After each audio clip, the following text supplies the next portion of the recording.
the academic boycott, if you bother to read, is one that I've opposed. Of course, that's what I'm saying. It's true that my statements will be misused, for example, by Dershowitz, who is very dangerous for Israel. But yes, he's dangerous for Israel? Extremely, and he distorts and misrepresents my statements in ways which help his cause of supporting Israeli aggression and expansion, which is very dangerous for Israel. But even if I could understand or try to understand the academic, philosophical approval of a person like you for the freedom of speech, even of Holocaust deniers.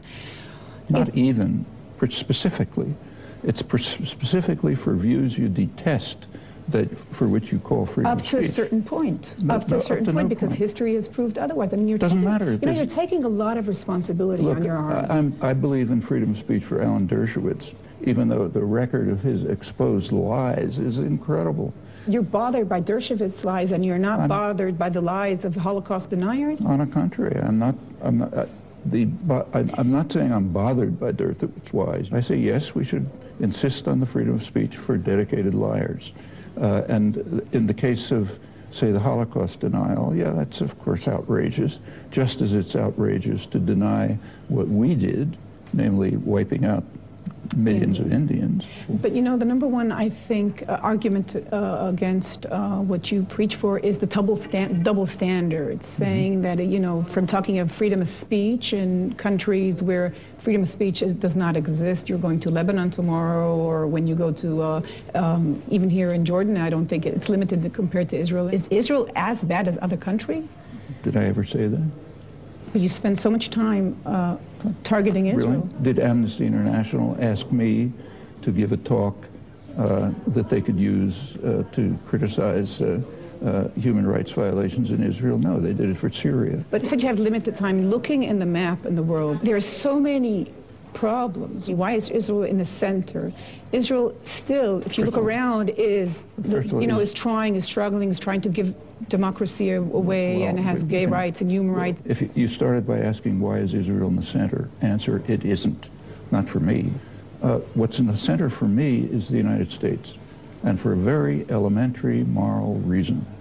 The moral principle is we are responsible for our own actions and their consequences. Every crime that Israel commits is because of U.S. participation and authorization.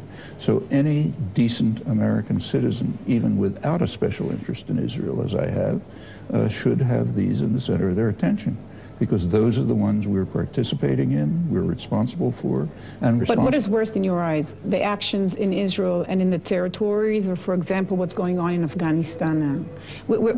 How do you prioritize these two? There's no way to, because I talk about both of them all the time. But is Israel what's going on in Israel as severe as what's going on in Darfur, Afghanistan, well, let's Sudan? Take Darfur. In the case of Darfur, yes, the crimes are worse, but there is much less that I can do about them. Much less, almost nothing, in fact. So yes, it's fine to sign petitions criticizing them, but there's no moral value to that. And you feel moral value because A, you're a citizen of the U.S., and B, you have connections to Israel, and you feel that you're part of the Let's put aside the personal connection to Israel, which is there, but if I had no connection to Israel at all, simply as an American citizen, it would be of prime concern, because the U.S. is decisively involved. But Israel, for example, could not attack Gaza, could not carry out the occupation and so on, without decisive and direct U.S. diplomatic, military, and economic support. You know, I think you're taking a lot of responsibility here. A person should take responsibility for what they are responsible for. Yeah, but you are so convinced for many years in your theories, you obviously don't see an existential danger to Israel. There is a danger. It's posing a danger to itself. You see it only from that. But you're asking Israeli government to take a risk. You're saying, I'm going back to the nuclear issue, because... let's take the nuclear issue. Okay. There's a way to...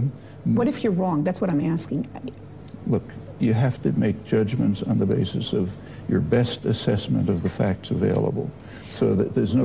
But shouldn't we learn from history? There were voices before the World War who didn't take Hitler that serious, and history unfortunately proved us wrong. How can you be so sure that Ahmadinejad is not going to wipe Israel of the government? You can't be sure, so therefore what you should do is take steps to mitigate the threat, to the extent that it exists. The obvious step to take to mitigate the threat is to move towards instituting a nuclear weapons-free zone in the Middle East region.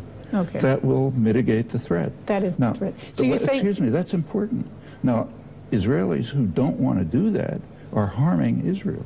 But in your eyes, you're quite sure that there is no immediate threat on Israel?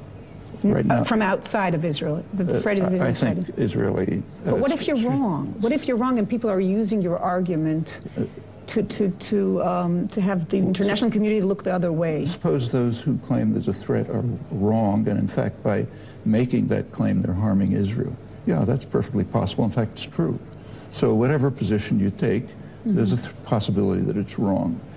If you have the interests of Israel at heart, then what you would want to do is reduce the possibility of any nuclear threat in the region. And there is an immediate way to do that, which is supported virtually by the entire world. And that is to move towards establishing a nuclear weapons-free zone. So let's do that. Well, Israel's refusing, and the United States is refusing. Now they repeat the words. They say, oh yes, nice idea. But they say we can't do it until there's a comprehensive peace settlement. Well, that's saying we can't do it, period. Now, what's blocking a comprehensive peace settlement? Well, we know the answer. The United States and Israel are opposed to the world on a political settlement on the international border, with maybe along the lines of the Taba negotiations, which would lead to a comprehensive peace settlement. Everyone in the world is supporting that. Now, by opposing that, well, you say everyone in the world, and then you go on. It is questionable. People, it's not that sure that the Palestinians can go through with this agreement. They have the Hamas on one hand, they have the Fatah on. I'm just saying, look, every relevant actor is in favor of this. Now, Israel and the United States are not only opposed to it in words, they're blocking it in deeds. Furthermore, international law is in favor of it. Okay, that's of course your opinion. No, it's not my opinion. That's where the occupied territories, Israeli actions in the occupied territories with crucial U.S. backing are first of all illegal. Israel recognized that in 1967. They're illegal. And they're harmful. Well, unfortunately, we can't solve that problem. We can agree, though, it's a complex situation. It's not black and white. But I understand that while your parents were alive, you were more cautious in making those arguments against Israel. I don't make arguments against Israel. I make arguments for Israel. For Israel, okay. Making these arguments for Israel, as you say. Was it a factor? I mean, was it hard for you? Because... I was unhappy about the fact that they were subjected to a series of tantrums from hysterics in the United States. But I said the same things, and in fact, they approved of them. So when in Israel they consider you to be someone who is harming Israel, does it hurt you personally? Who considers I mean, the public opinion, I mean. The public opinion is reading what you're presenting to them. But I'm asking, does it offend you personally? Are you upset that is the portrayal just like of you? I'm upset by the fact that people in other countries in the world think I'm the greatest danger to their country. Is it tiring? Tiring? Yeah. I expect it. Any dissident and critic can anticipate that they're going to be subjected to hysterical tirades. If you're a Soviet dissident, did you expect to be treated nicely? In fact, do you think of a dissident in any country who's treated nicely? Let's go back in history. Let's take Israel, okay? You go back to the Bible. You studied the Bible, I'm sure. Yeah. In the Bible, there is someone who's called a hater of Israel, the prophet Elijah. King Ahab, you know, the epitome of evil in the Bible. So in a way you see yourself as a prophet? I'm not saying that. No. I'm seeing the prophets as intellectuals. So it's your life mission, and therefore even it's not my life's mission. It's the mission of any decent human being. Well, take Elijah or Jeremiah or Isaiah or any of them. Were they treated nicely? No, they were treated very badly.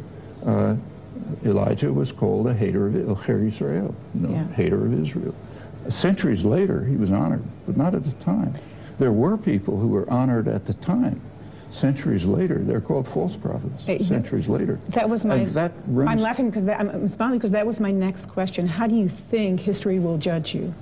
That's up to history. It depends who wins. And the Jewish history. It depends who wins the battles. If you had taken the other path in the 1950s and stayed in Israel, Where would you think we would find you? I would be with my friends in Israel who say the same thing. And you can read them in the press every day. And if you wouldn't live in the States, where would you live?